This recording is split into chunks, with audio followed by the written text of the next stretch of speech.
बाबा साहेब के जन्मदिन मनाई के, बाबा साहेब के जन्मदिन मनाई के। चंदा काटल जाता अब होई खर्चा, बाबा साहेब के जन्मदिन मनाई के। Music by Aman rock.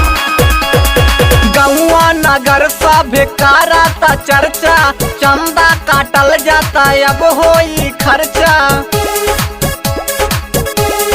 जय भीम। गौआ नगर सभे कराता चर्चा, चंदा काटल जाता अब होई खर्चा।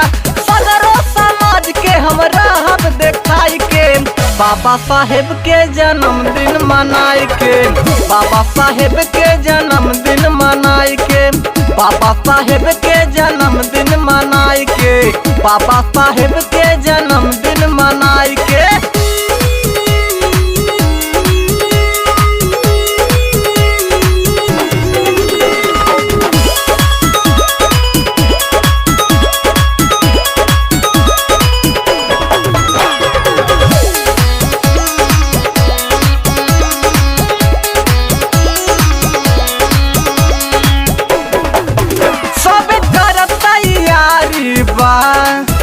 काम गौआ में जारी बा, काम गौआ में जारी बा। सब करत तैयारी बा, काम गौआ में जारी बा।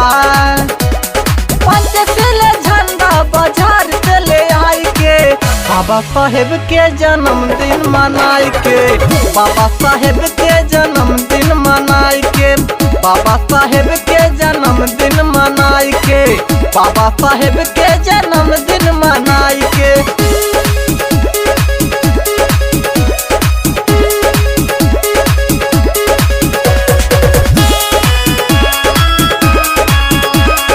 Music by Aman Rock.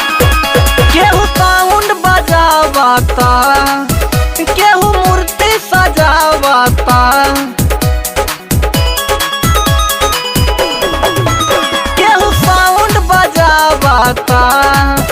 केहू मूर्ति सजावता।